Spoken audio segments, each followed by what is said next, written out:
Now we move to the third panel, new dimensions concerning privacy and data protection. Aslı Helvacıoğlu, if we can have, our moderator. Tobias Schauwetter, I'm not sure if I pronounce it okay. Paul Lambert, Leyla Keser, Carlos Afonso Pereira de Souza, and Can Sözer. Please, yeah.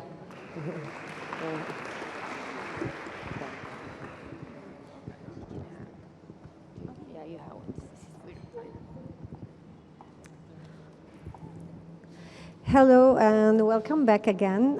It's, I think, one of the most exciting topics of this era, data protection and privacy, and I have incredible distinguished guests. Thank you for being here. I would like to start with my beloved friend, Leyla.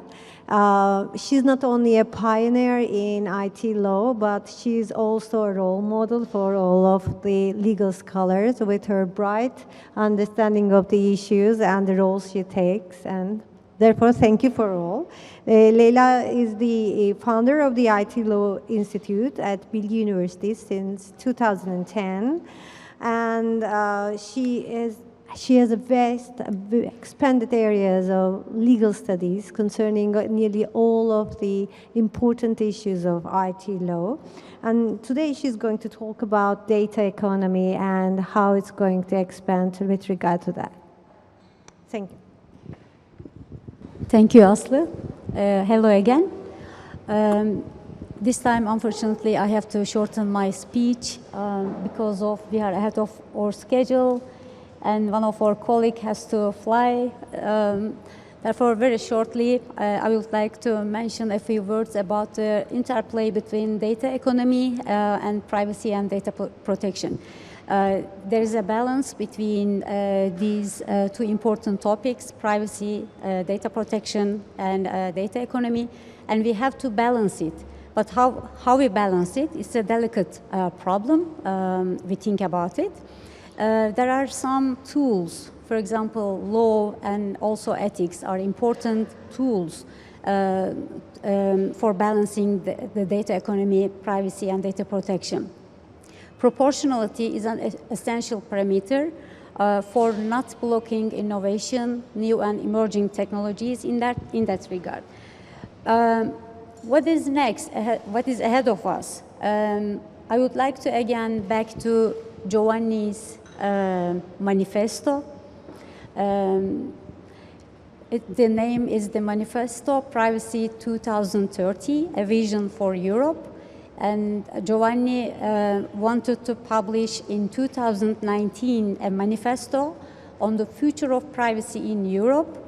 The focus will be on what the European Union can bring to the big questions of sustainability, digital technology, and human rights. But his another aim was, he also hoped it would inspire discussion beyond Europe. And I'm sure he was successful. Today in Istanbul, we discussed a lot of topics he mentioned in his manifesto. We are in the age of algorithmic decision-making systems for predictive sentencing, or driverless car, or blockchain, IoT, machine learning, etc. But Giovanni, first of all, he was a humanist, and he put the human being back in the driver's seat. When we look at what he did in that regard, we can see it very clearly. He also foresaw how the aggregation of data in the hands of a few corporations would lead to an unconscionable accumulation of power. He recognized that beyond that data protection, competition law and antitrust would emerge as necessary policy tools to address the excesses of the technology industry. And in Turkey, we can see the convergence between the data protection and competition law very clearly. And years before the recent decision of the Bundeskartellamt, Germany, in the case of Facebook, on the intersection of privacy and competition, the Giovanni wrote, the interface between competition and privacy should be a central, strategic, and long-term concern for all independent data protection authorities. And he also warned all of us against the creation of regulatory silos. But for Giovanni, it was always privacy. For example, when it comes to Schengen Accord, we saw Giovanni saying that privacy and national security. And when it comes to corporate power, we heard him saying privacy and competition.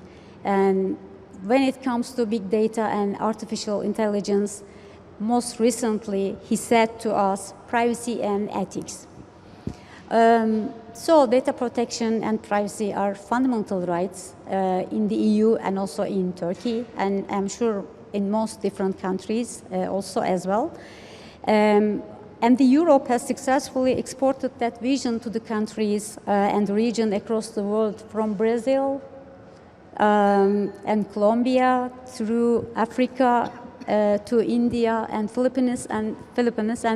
Yesterday, Togo, I guess, they accepted, they also enacted a data protection law. That means 138 countries has GDPR convergent data protection laws in their country.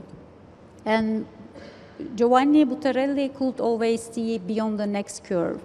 It is one of the important features of him. And his vision of the role of digital ethics beyond the law and in the shadow of the law, a normative Magna Carta for a digital age, it undergirds the European current strategy on AI. Giovanni Buttarelli left us, but I am sure his spirit will always be with us. And the manifesto, I just kindly request all of you, please read that manifesto. It contains important messages to all of us when we think about or when we start to discuss what is the next problem or how we can handle the problems ahead of us. It's a really important resource for all of us. When we read the manifesto,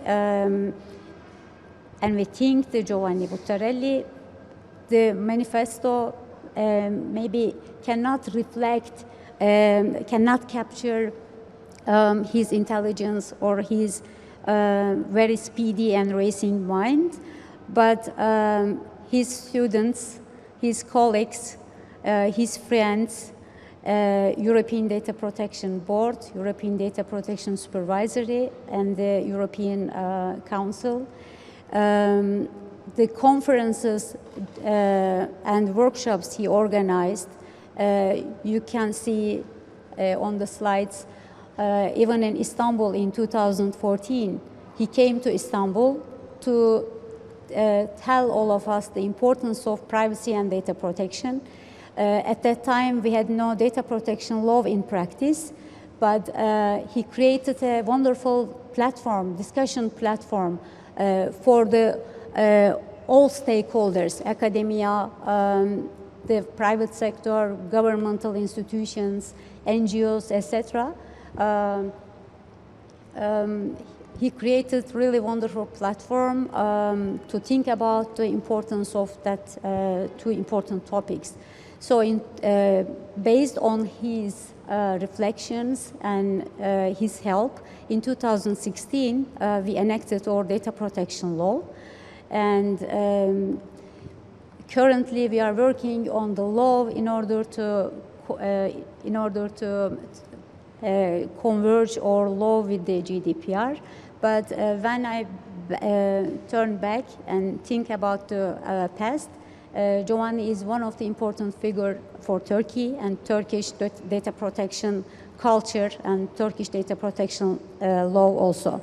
So it is sort of torch we carry, and I'm really proud of carry that torch on behalf of Giovanni Buttarelli, at least in Turkey as academics. So that was my presentation. We dedicated today for Giovanni Buttarelli and I dedicated my speech to my friend. So, thank you.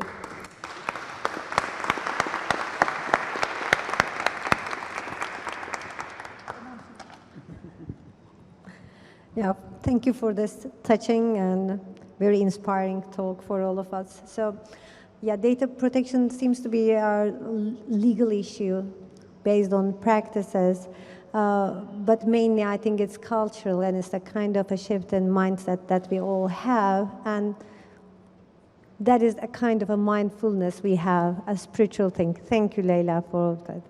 And respect to, of course, the memory. As Carlos will be leaving very soon, so I would like to give him the second round. Carlos Alfonso Pereira dos Souza, he's the director of the Institute for Technology and Society of Rio de Janeiro, and he is the professor of law at the Rio de Janeiro State University. And he's going to talk about the data protection exposure in Brazil, which is also very interesting to hear as a developing country in Turkey.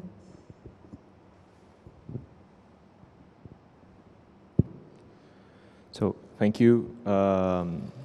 Just to inform, I was supposed to be speaker 4 on the slides. While it opened up, just to say, it's really quite emotional for a lot of us to be able to participate in an event in memory of Buttarelli. Like, in addition to everything that we heard today, I think there is something quite remarkable, which is how he ended up being almost like a spokesperson to the whole idea of creating a data protection culture, and he ended up inspiring a lot of communities. So as someone who is not from Turkey and then is invited to take part in this conversation, it's really inspiring to see different communities that were formed around the idea of data protection that we can see in different countries. So I think this is probably one of his greatest legacies. But then again, speaking about the formation of a data protection culture, that's the topic of my presentation. So the idea for this very short talk is to address some of the challenges that Brazil is facing. So I'm focusing more on a regional experience right now in trying to, by the end of it, see if we can get some examples that might be useful for other countries and for other experiences as well. Let's see how it, yeah, it seems like I'm losing a lot of images there, but this is, yeah, this is just to say, as part of the network, the Internet Society network of research centers, we organized an event on AI and inclusion back in Rio in 2017, bringing a lot of experts from around the world to Rio, and that's one of the activities of the network, which is to make sure that we are able to create those events that could bring the network together. That's our group photo from Rio, and you can see Professor Leila arriving in the photo way on your left.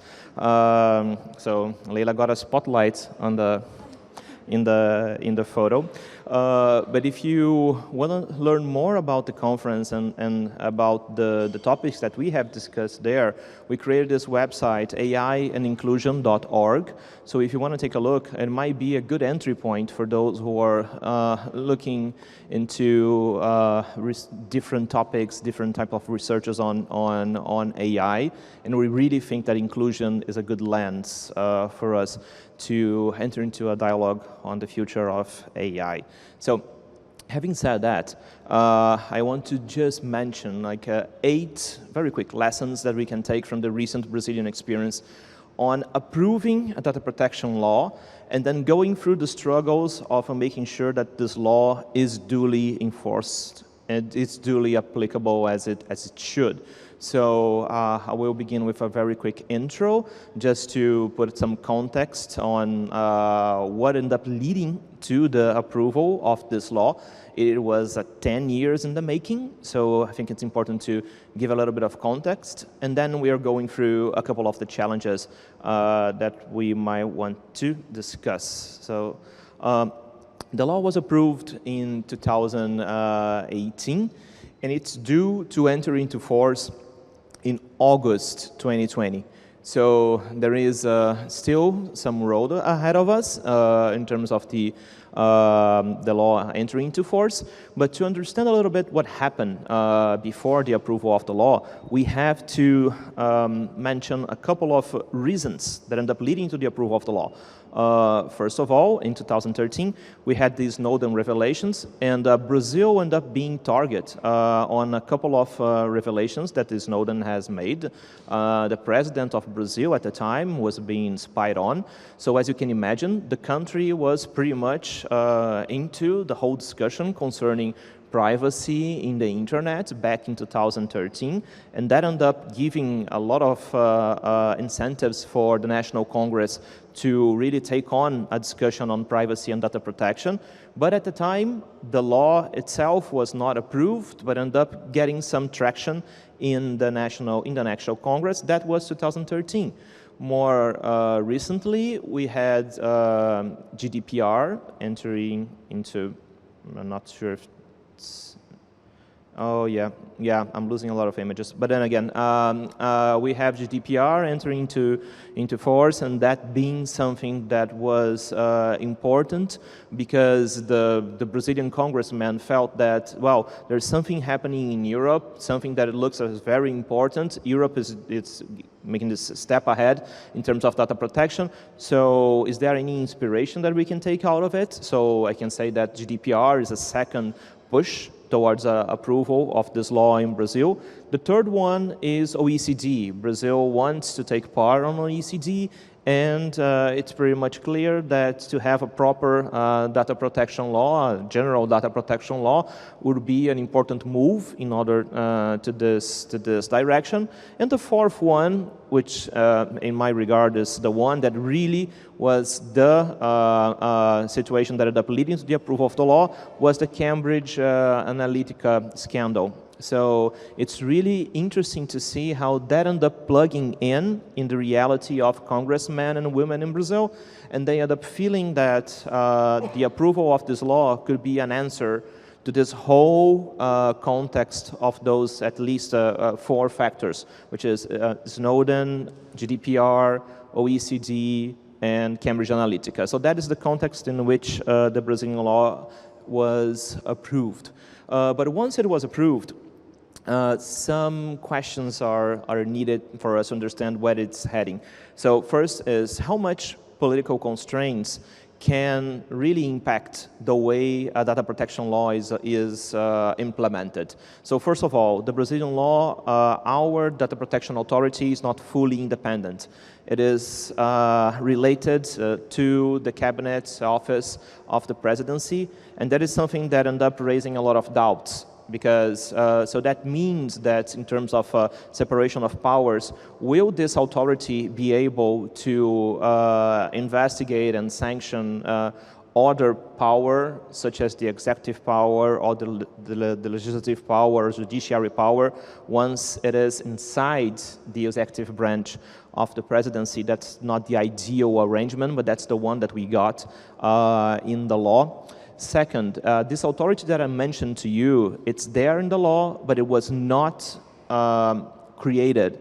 The directors have not been appointed, the staff of the authority has not been indicated, and that ended up sending a signal to the companies, to the private sector, which is the law is going to enter into force in August 2020, but the government itself has not moved ahead to duly create the authority. So what does that mean? Maybe the law will be postponed. So that ended up creating a mentioning that I would like to make on this interplay between how much effort the government put in the enforcement of the law and how the private companies and how the private sector react to it. So that's something for us to take into consideration. Second factor is media. Like after having so many reports every single day about data breaches, do we think that this ends up raising awareness about data protection in order to create a proper data protection culture? Or people might feel some fatigue on having every single day news being reported on data breaches. And that's something that is interesting because I felt that pretty much in Brazil when, during the Snowden revelations. People said, oh, okay, I understood. I have no privacy on the internet. This Snowden guy is saying a lot of things, so let's move on. That like message received. So this is something that we might want to take a look and pay attention on how we communicate the issue of data violations and data breaches. Third, on algorithms, something that I would like to mention is that there is a national exam in Brazil for people to enter universities, and that's a national exam. So last year, 5.5 million students end up applying to this exam. And the topic that they would have to write on in order to pass this exam was related to data protection. It was a topic related to how data is being used in the internet. And one thing that I would like to mention is that the way that the question was framed, it was having some words just like internet secret dictatorship, what is internet is hiding from you. So this ended up leading to a conversation that ended up seeing like mostly the negative aspects of algorithms, and that's something that we might want to pay attention as well. Yeah, looks like I end up losing a lot of slides. Yeah, I seem to have. Let me go to my last slide then, which is going to be useful in terms to save time. But this just to say that in terms of security, Brazil is a country that, of course, security is a great concern, and facial recognition applications sometimes are being sold as the silver bullet that will solve all security concerns. A remark that I think is important is our law, when it comes to the treatment of data for security purposes, it exempts the public sector of following the rights and the principles of the law, saying that a specific law should be created for this specific purpose of the treatment of data for security purposes. So this is something that is quite important in a country in which security plays a larger role in terms of how people feel about privacy. The fact that the law doesn't cover and gives data subjects their rights when the data is treated for security reasons, this is something that we might be worried about. So very, very quickly, just to finish, there is some concern about having the data the treatment of data, especially biometric data, as the new normal. We have right now in Brazil situations in which banks are using biometric data all the time, but for example, gyms are using biometric data, so you have to give your fingerprint to go to the gym. So all of us who are concerned about data protection, that's another excuse for us not to go to the gym anymore because we don't want to give our biometric data away. At least that's the one I'm using. But I think it's important for us to understand how this treatment of very sensitive data might be trivialized or banalized by this usage of technology, and that plugs into the idea of fascination with new technology. People might think, oh, that's something new, I want to use it, I want to know what type of usage I can take out of it. And one quick example, when Google Street View ended up reaching the north part of Brazil, especially nearby the Amazon forests, The guys from Google Brazil reportedly said that people were addressing the guys at the Google car saying, when are you going to pass by my street? Because I want to go to the front of my house and dress nicely in order to make sure that I look good on Google Street View. So that's the type of cultural differences when it comes to this fascination with new technology that we might want to pay some attention. And just to conclude, I think it's important for us to think about how different traditions that different countries have on data protection. For Brazil, for instance, credits information was the very first type of information that ended up raising data protection awareness. And when it comes to Europe, especially, congressmen in Brazil feels very attached to what happens in Europe. So that comes, and that's pretty much true from right to be forgotten to intermediary liability to data protection. So this is something that in a developing country as Brazil, and I think a lot of countries might face the same dilemma, the European experience ended up being something that they refer to a lot. So sorry for rush a bit, but this is just eight lessons that we can take from this very recent experience in Brazil.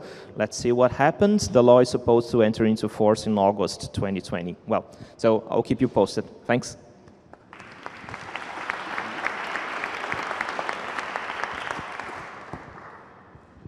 Thank you, Carlos. It was very interesting to see how people react to Google. Now I would like to welcome Paul Lambert. He's an inspiring academic, author, and editor and consulting.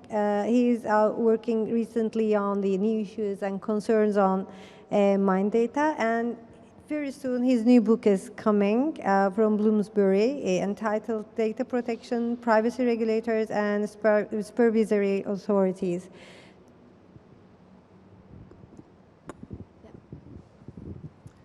Hello, I'm just going to talk briefly about mind data and the developing commercial battle to get inside your head and gather your thoughts and to commercially use them, sometimes without you knowing. So up until recently, we might have thought that this was this was really science fiction, and looked at a number of films like Minority Report, etc. But really, we see that it's really expanded beyond that, and some applications have moved out of the university, out of the hospital, and are really out in the wild already. So we can already go to shop and buy applications or devices which use and gather mind data. Like in this example, we've got a child who's using a drone and directing it by thoughts. So these two slides really signify that we're moving beyond science fiction to science fact, and some of these applications are real now. It also signifies some of the issues. So we've got some of these products being directed at children well before parents have really thought about what the issues are, or even many academics as well. So there's a lot of issues there, and it also signifies that what up until relatively recently was something tied to a university research, or to a hospital with medical research, the technology has got smaller and more portable, and big companies and a large number of small companies are now professing to release technology which they say collects their thoughts for various reasons.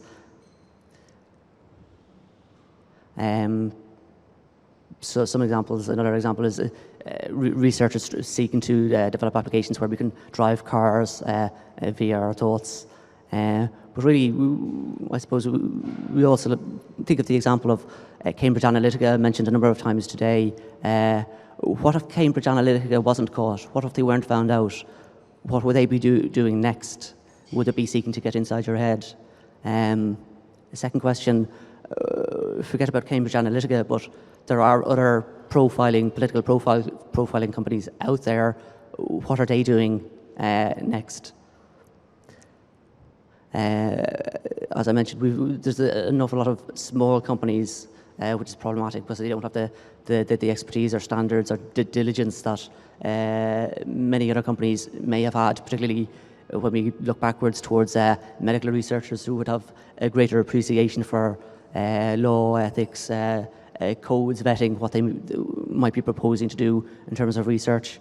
I know Judith mentioned earlier on, when we have a lot of these developing problems, sometimes we like to max it, but sometimes I also like to think that maybe pre-problem solving at an earlier stage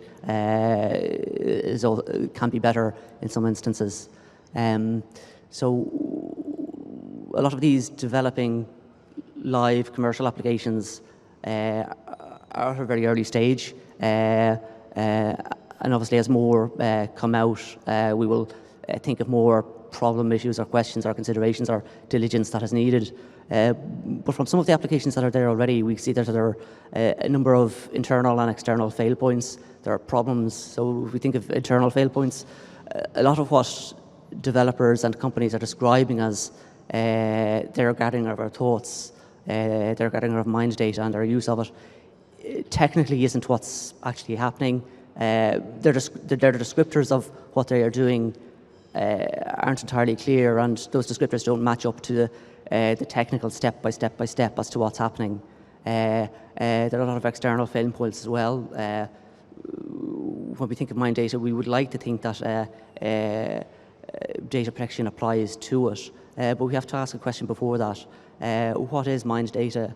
Is it a new form of data other than what we've historically understood to be data and personal data? Is it something more unique, internal, much more important than old classifications of personal data? So it's going internally as opposed to previous data collections which are external. We might give our data over to a marketeer in a survey, or we might make a purchase. We might send an email or tick a box when we're sending data or logging into something. But mind data is something much more internal and important. I mean, to ask bigger questions than to automatically assume personal data is the sole categorization or the best categorization for it. Obviously, we would like to all think that mind data is personal data, and we would probably all agree that it is. But we would also like to think that it's sensitive, special data. But there's problems with that in terms of the GDPR. There are gaps there, and we can't automatically make that assumption. So that's a problem there with the GDPR as how it might apply to mind data. What is the implication of that? It might mean that there is less protection for mind data than we would otherwise like to expect. Because of the nature of what mind data is and what it might reveal about us, it's much more fundamental, intrinsic, important. We need to ask the question: does mind data deserve of even more protection than special data as understood under new and developing data protection laws? And that leads to other issues as to, well, is data protection alone enough? As I think Sabello mentioned earlier on, human rights laws on their own aren't enough. In terms of mind data, we need to think about obviously ethics, but trust and other things in addition to data protection law, and how data protection law might need to be expanded in terms of addressing those gaps or pushing regulators to do things also. We also need to consider that the commercialization of mind data means we're changing from benevolent applications to non-benevolent applications. We're getting away from doctors to commercial companies doing a whole range of things that are much looser, and we haven't asked questions of those companies yet. So we're going from medical data to a whole host of non-medical applications. We're also going from devices, everyday devices. So you think of, we're in an industrial building. If I had a hard hat on, recent hard hats incorporate mobile technology, so workers can communicate around the building site or whatever. But it's not too difficult for building companies to incorporate other devices there. The same with skull caps in rugby and other sports, so-called there for safety, but also for tracking location, positions on the field, how far how far an athlete might run. But it's not too difficult to imagine that companies will start developing applications to gather more data. And one wonders, will players, users be informed about what those data collections are? Will they have it? We often think of big data, but sometimes we need to think of big employers, the big employer as well, and really what choices individual employees may have in not using certain new data collection technologies. One thing, thoughts and signals, is really the idea of the description of what companies are describing as to what is actually happening in the gathering of mind data. There are very big philosophical considerations and discussions to have in terms of mind, brain, thought, signal, communication. So it's a wider philosophical discussion as well as a law, policy, data protection discussion as well. And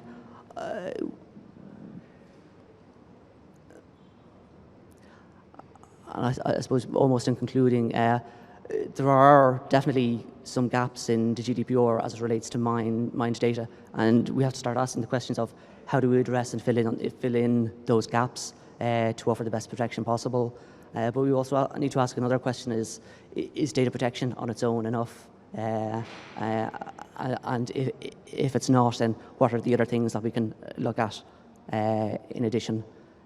So there's certainly a clear developing Wild West battle to get inside your head and gather your thoughts, and we need to start asking very careful questions, some legal, some policy, some philosophy, ethics, trust, as to how we want these new technologies to be used, and how we want to protect what's fundamentally inside our head, and how that impacts who we are and what we want to do, and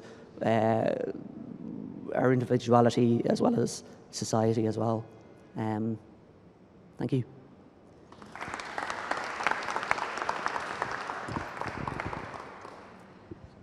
Thank you, Paul. I think it's very interesting now for us to see that mind data is something like a science fiction feature. Is turning out to be one of the elements to be protected, but yet I think opening up a problematic zone with the privacy areas of individuals and how far it may go to. Now I would lead the way to Tobias, and we would be very much delighted to hear the South Africa's experiences in privacy and data protection. He is an associate professor and the director of Intellectual Property Unit at the University of Cape Town's Faculty of Law. And very interestingly, they are forming a low-tech lab, which is very exciting for us to hear also how you managed to do this. And we will be listening the model for the African. Thank you. Good afternoon. I always do that when I speak because I'm initially from Germany. I moved to South Africa about 13 years ago, and the one thing that I really had to learn at the beginning was that if you're presenting in Africa and you say good afternoon or good morning or whatever, the entire crowd responds to you and says good afternoon. And so I wanted to test whether this is actually, so please. So good afternoon, everybody. Just to help the tech person out there, I was supposed to be speaker one. You could see every time the next speaker was due, I opened up my laptop and then I closed it again because I didn't know myself when I was supposed to speak. So it's speaker number one, the third presentation on that. Okay, so first of all, thanks for having me. It's wonderful to be in Istanbul. Believe it or not, I've been to Istanbul before, and that was 30 years ago. So I can't compare, I can't remember much, I have to say, but it's certainly beautiful. I got lost yesterday, but that was actually beautiful because I saw parts of the city that I would have otherwise I would have not seen, I suppose. And certainly I've spoken at a lot of conferences, and I want to just also join those who have already commented on this. This is certainly one of the coolest places I've ever spoken in.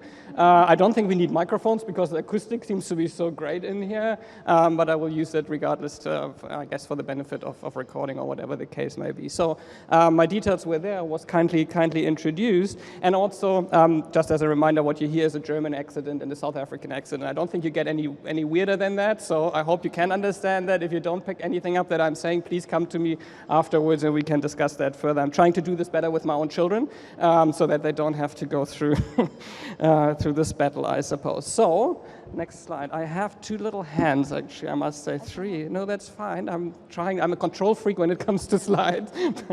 So I'm really quite excited to be here. It's the first time that I'm joining this. Obviously, it's the second iteration of this. I missed the last one, but this is also because we're just starting off. I feel a little bit self-conscious about this kind of presentation today because it's a subject matter that is not really the core of what I have been doing traditionally. I'm an IP, I'm an intellectual property person.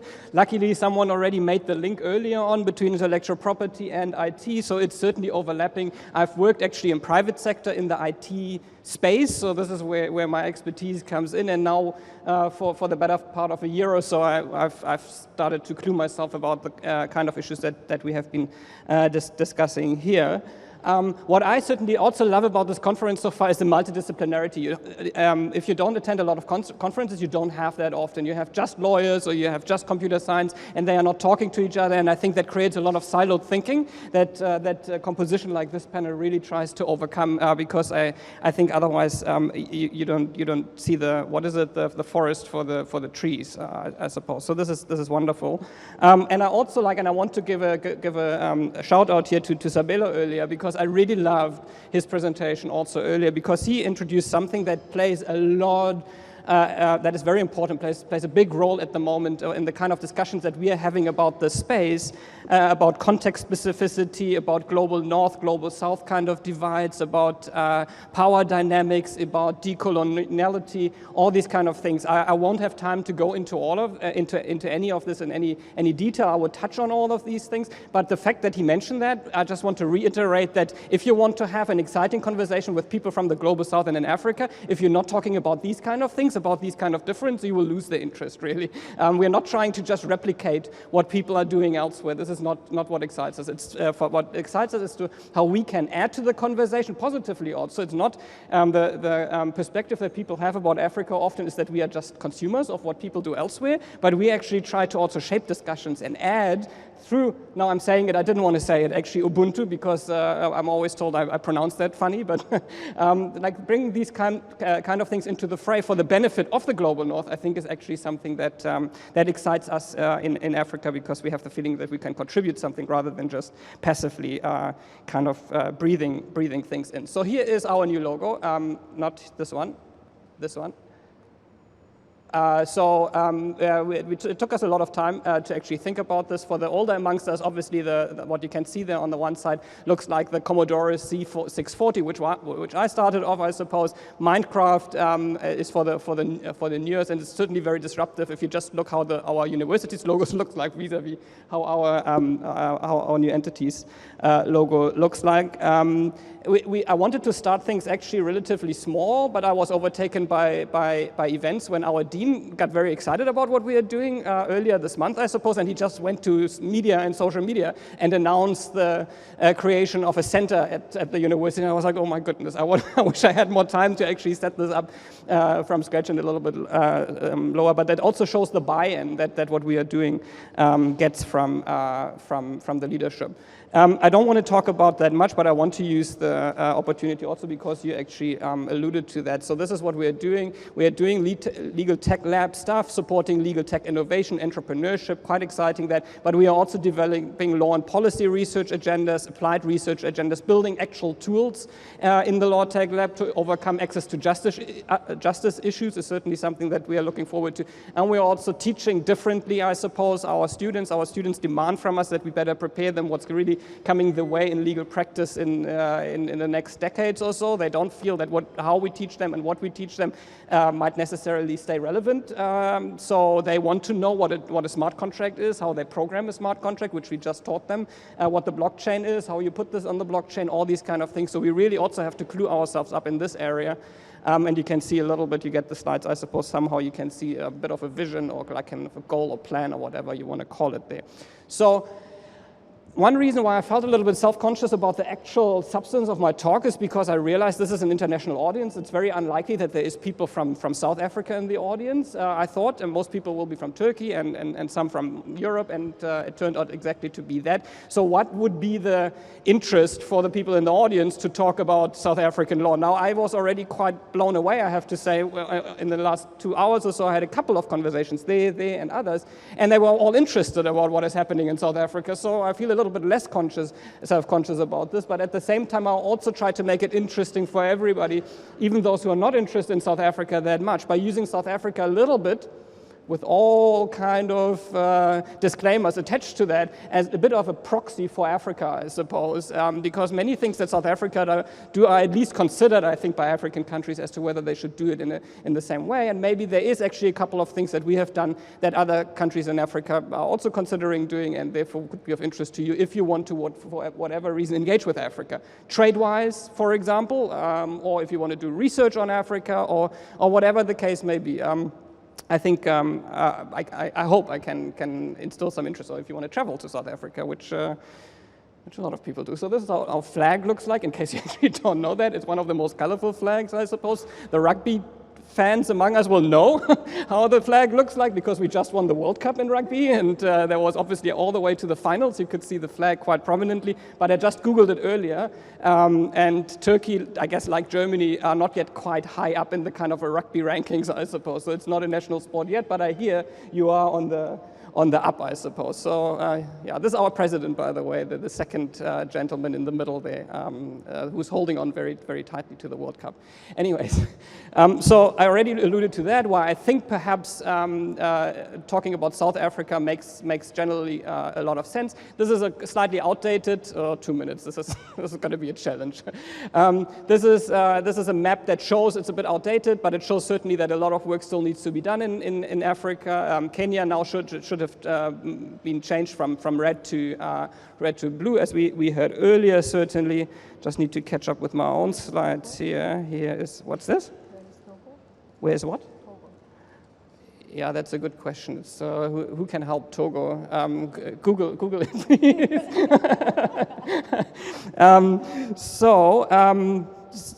Okay. Good. Let's move on. And then we obviously heard also about this. This is actually, it was mentioned, I think, earlier on in the first keynote today as a good example of what could be done. So there is something that perhaps others can learn from the 2014 AU Convention on Cybersecurity and Personal Data Protection. I also think it's quite a decent piece. So let's do what I was actually asked to do, and I have probably a minute and a half left or something. Compare the South African. We sometimes call our legislation cute names, so we called it POPI, which sounds nicer than GDPR, I suppose, in a way. It stands for Protection of Personal Information Act. And in a nutshell, that law was signed in 2013, 12 chapters, 150 sections, but for you, important is that it has actually not come into effect yet. The president still needs to determine when this is going to be the case.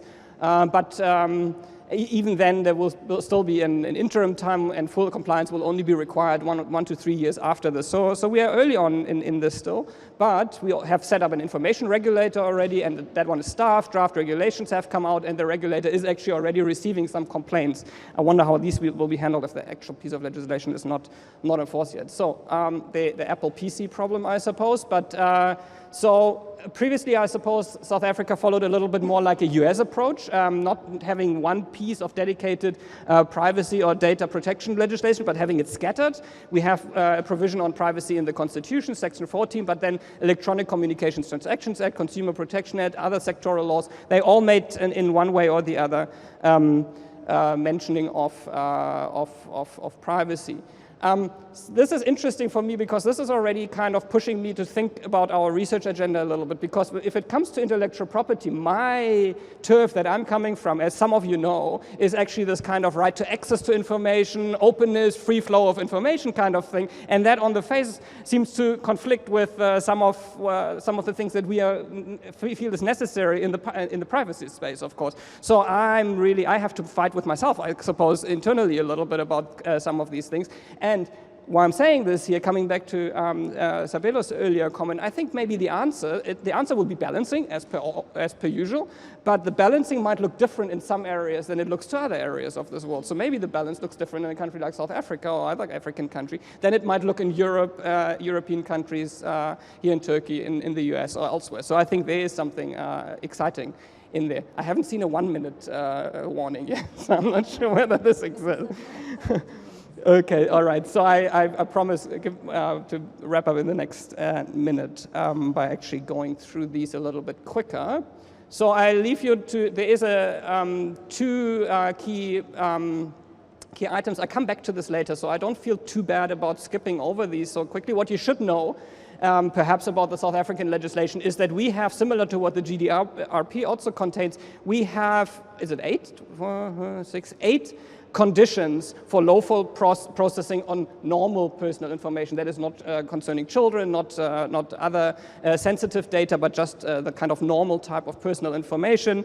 A chunk of the act is actually to give more specificity on what each of these kind of categories means, but similar to what Creative Commons does with their licenses, I got a human readable kind of deed or something there. So there is a table in my in my slide that basically, for the purposes of later reference, gives you a short summary of what each of these POPI principles would entail. I wish I had more time to talk about this in more time, but I'm just as time pressed as most others, I suppose, over time. So a couple of takeaways, I suppose.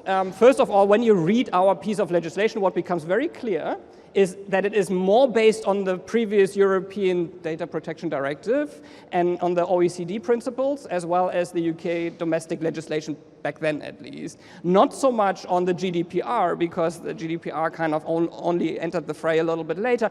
But before POPI was finalized, there were already the first drafts circulated, so we considered them. But because the GDPR then changed again later, there are quite a few key differences that I want to bring to your attention. So, first of all, POPI applies to South African responsible parties, which you call controllers. POPI applies to South African responsible parties and to personal information, personal data, you call it, processed within South Africa, whereas the GDPR, as you know better than I know, obviously has that extraterritorial application and applies much, much broader.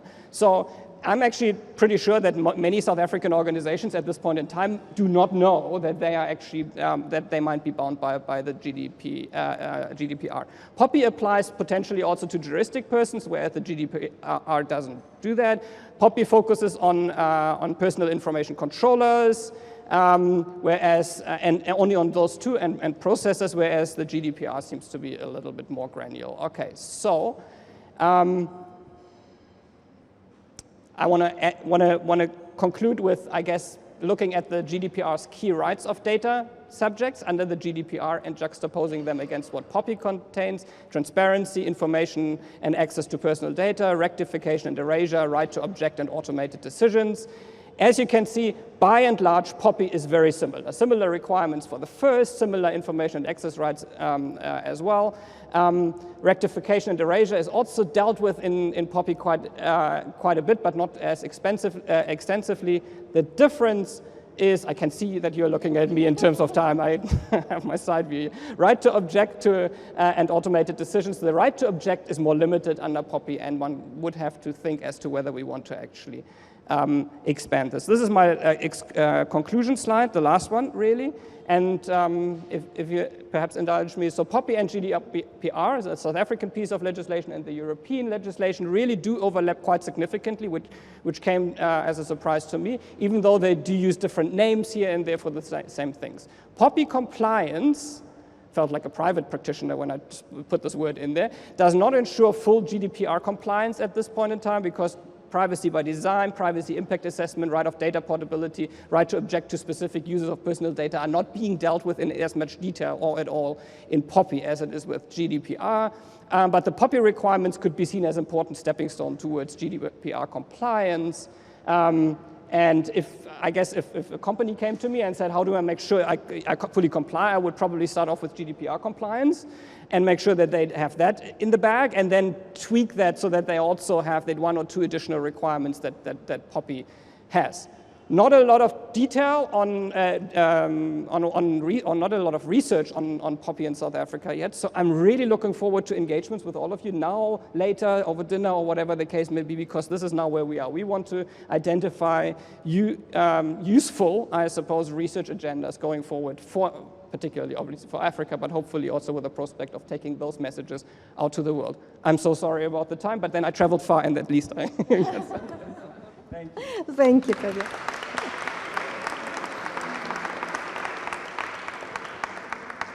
Yeah, I mean, it was longer than expected, but was a pleasure. Thank you for that. Yeah, and up to now, Leila and Paul had a conceptual discussion on data protection. And then we have national practices from Brazil and South Africa. Now we're going to the micro level, to the business and to the enterprise level, where we're going to talk about the practical issues of individual by Can Sözer. He's coming from Esin Attorney Partnership. He is the co-head of the ITC and International Commercial and Trade Practices and the head of the healthcare practices. And he's going to talk about data privacy and protection in the workplace.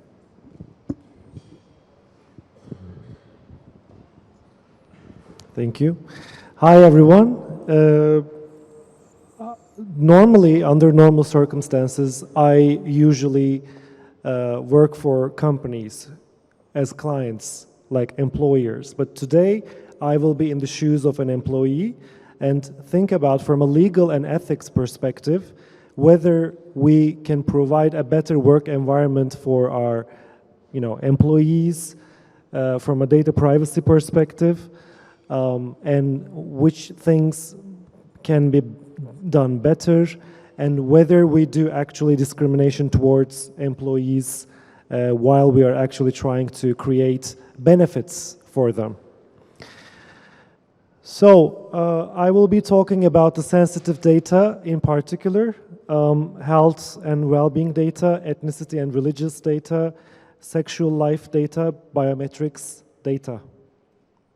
So the main concepts, what are we talking about here? We're talking about the Turkish data privacy law, the secondary legislation, including regulations, guidelines, and communiques, and recent decisions of Data Protection Authority.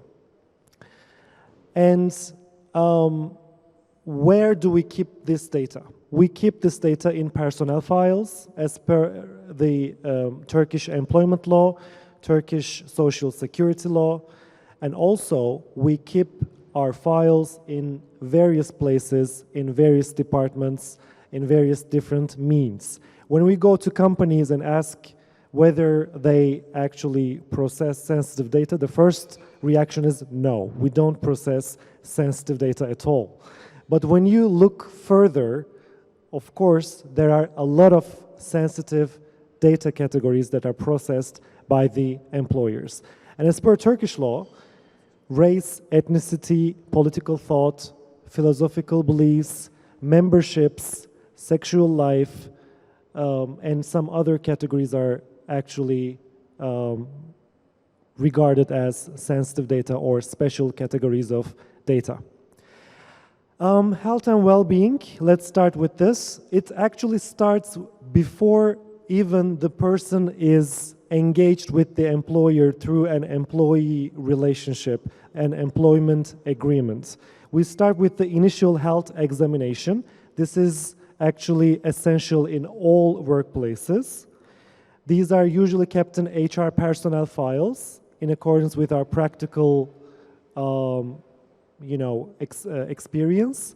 However, there are certain companies where the workplace doctor actually reviews the initial health examination and gives a brief report, not including any kind of sensitive data, and he or she gives it to the personnel manager, HR manager, in order to confirm that that person is actually eligible to work. This can be regarded as a best practice security measure. When we provide health insurances for the employees, a lot of employers also keep a record, a copy of the document that includes the medical background, not only in relation to that person, also in relation to his or her family, her parents. This is usually done, and we do not actually recommend this. We recommend a direct relationship between the employee and the private health insurance company. Some companies actually ask for detailed health examination, especially in relation to blue collar, like hearing examination, examination in relation to sight, detailed physical examination, and examination in relation to confirming whether that person can be working at a certain height. And then there are periodical examinations. There are mandatory periodical examinations and optional periodical examinations. Mandatory ones, actually, we do not quite recommend because there is a certain level of personal data sharing with a third-party outside health service provider. So you are actually not only keeping the data in the company, but you're also sharing it. And according to medical laws, this data should be retained by that laboratory, for example, for a certain period. So we recommend that these periodical examinations are optional unless it is mandatory as per the production facilities requirements in terms of sanity and workplace health. And then there is blood type. There are announcements made in the companies asking for a certain blood type. If we ask it anonymously, if we say that a person in our office, in our company needs a positive blood type, just apply to HR, just apply to workplace doctor, this can be a best practice. However, if we list the persons who have a positive blood type and approach to them directly, this is a problem because blood type is also health data. And in some companies, there is a dietitian service for free of charge, a well-being service. And in order to keep the track of a person's weight, this data is kept for 5 years, 10 years, in order for the dietitian to keep track of that person's improvement. Ethnicity and religion. This can be requested deliberately from the person. Unfortunately, this can be the case in certain companies.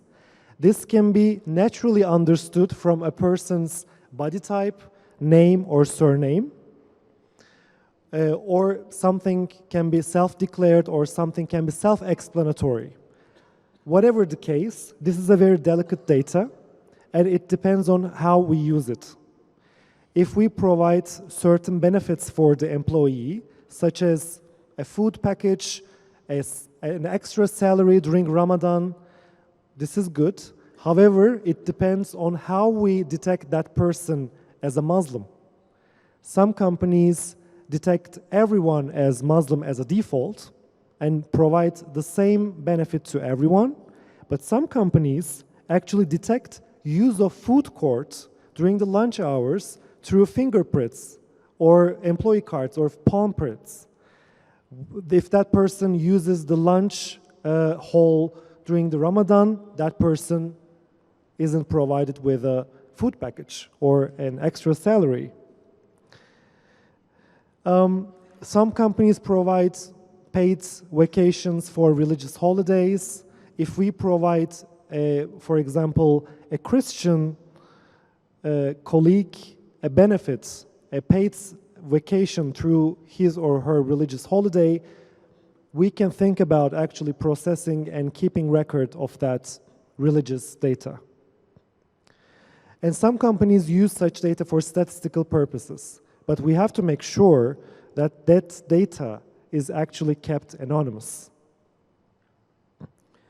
And we always recommend, especially huge structures, huge companies, to have a code of conduct, a hotline that they can actually, that the employees can use to bring their claims forward in relation to discrimination in case of religion and discrimination in case of ethnicity. And this brings me to my second point that is related to ethnicity, which is also delicate, sexual life. There are a lot of diversity initiatives in companies. This is good. This is something that we should have. However, just because of the fact that we have a diversity initiative, we don't have the privilege to disclose anyone's sexual orientation or gender identity to third parties without that person's consent. So we have to be careful about that. And we don't only understand someone's sexual orientation or gender and identity or sexual life through explanation or declaration. We also understand from health reports, because health reports may bring sexually transmitted diseases, for example. So we have to be careful about that as well. Workplace doctors could be the only persons actually seeing those information, and not disclosing that information in the company or outside the company is crucial.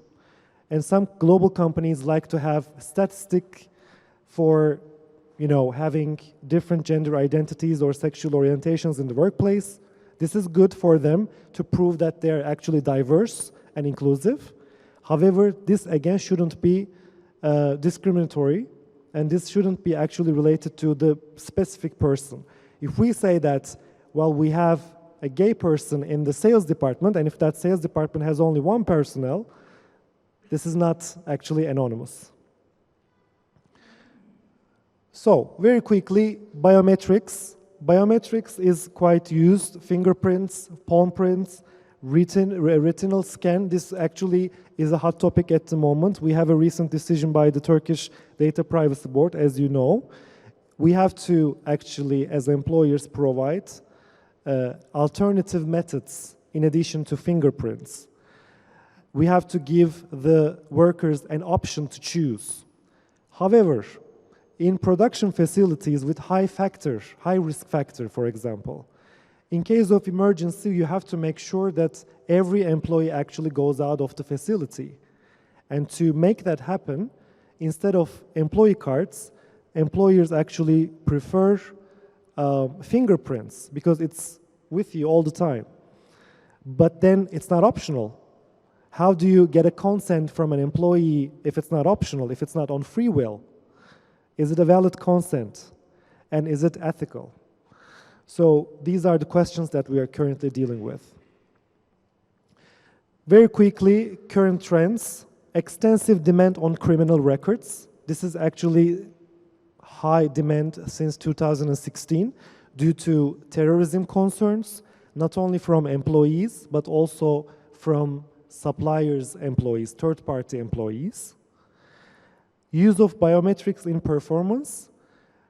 In production facilities, companies begin to actually use facial recognition to understand someone's level of motivation and someone's good well-being or good condition of psychology or mental health, whether that person would like to work in that particular day or not. This is also something to think about, because this is usually not optional. Well-being and mental health programs is a trend. This is good that we provide some things like this to our employees, but we have to make the balance in relation to using the sensitive data and providing benefits. New maternity and paternity policies bring more sensitive data to the company. Use of external services for travels and visa. We usually use third-party service providers for this, so we actually share certain data with others in relation to travels and visa. Extensive demand on supervision of devices. This is in relation to compliance and anti-bribery concerns. More and more companies would like to supervise their employees' mobile devices and computers and correspondence to ensure that they act in line with the company policies, in line with competition, and in line with anti-bribery policies or code of conducts. But these documents and correspondence may actually include sensitive data as well. So you have to make sure that you distinguish between private and professional emails and documents. So, there are certain top takeaways, as you can see on the screen. Make sure that you check Turkish Data Privacy Authority's guidelines on a regular basis. Consult with not only a privacy lawyer, but also an employment lawyer. Well-being programs should be optional. Periodical examinations should be optional to the extent possible. And sensitive data shouldn't be disclosed to third parties, especially outside of the company, without that person's consent, because sometimes it may be dangerous, especially in relation to gender identity and sexual orientation. And apply privacy by design and privacy by default, as well as privacy impact assessment to all the practices in your company as per GDPR's guidance. Thank you.